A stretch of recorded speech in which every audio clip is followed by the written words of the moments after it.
یو ریل کې زما عزتمندو یو امیر صاحب دی او والد صاحب ور سره دی په دې ریل کې ناست دی نو دا په دې ریل کې سفر کوي نو یو بدماش یو چودري هم په دې ریل کې راوختلو دې ریل ته راوختو نو چې وی قتل سیټونه خټول بندو نو چې وی قتل خدا خداړي والا دی امیر صاحب دی نو ته وای چې پاسه د دې سیټ نه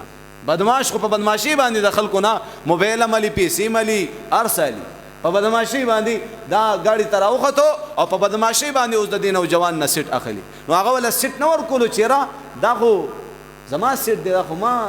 بوک کړی دی بدماش هغه ظالم هغه چودري ورله گزار ورک سپیړې ورکا خو چې کله سپیړه ورکړه کنه نو پلار دی خپل بچی ته وي بچی پاسا خپل بدله واخله بچیا پاسا خپل بدله واخله خدا بچی زما عزتمندو په دعوت او تبلیغ په مدرسه کې په سلورو میاشتو کې په روزه کې امدا خبره زده کړې وه امدا خبره زده کړې وه چې خپل بدله به په خپل باندې نه اخلي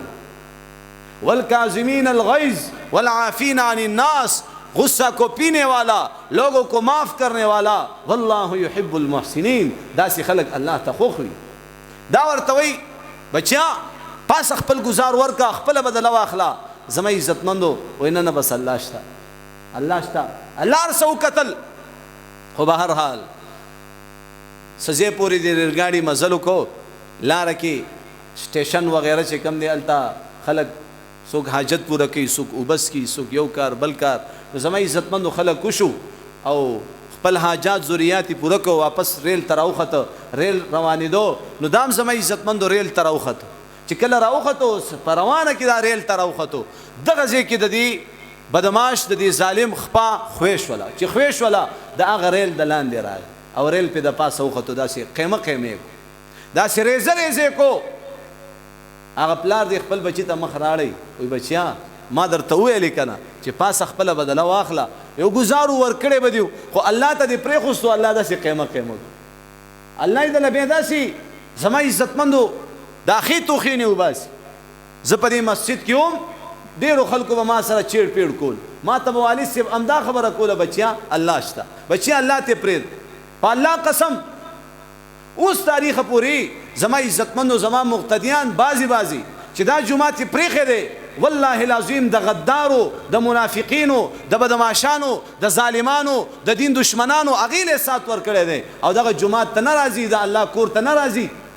ما پسې زیات تر چې خلکو مقتدیانو منځونه کړی دي غیرتیانو عزتدارو خلکو په دین مینو چې زما عزتمندو پزلونو کې د دین رڼاوي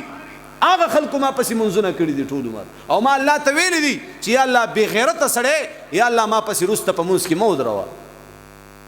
زما مقتدیان ډیر غواړي چې موږ جمعه ته لاړ شو الله یې نه راولي غلطو خلکو له سات ور کړي الله رب العزت هغه خلق چې کوم خلکو د مولانا سے بیزتی کول غوښتل کوم خلکو مولانا سے ته تکلیف ور کول غوښتل الله دومره و شرمول الله دومره ذلیل کړل الله دومره رسوا کړل چې زما عزتمندو نن تاریخ پوری چا سره سترګې نشي لګول زه درته وایم الله او پیژنئ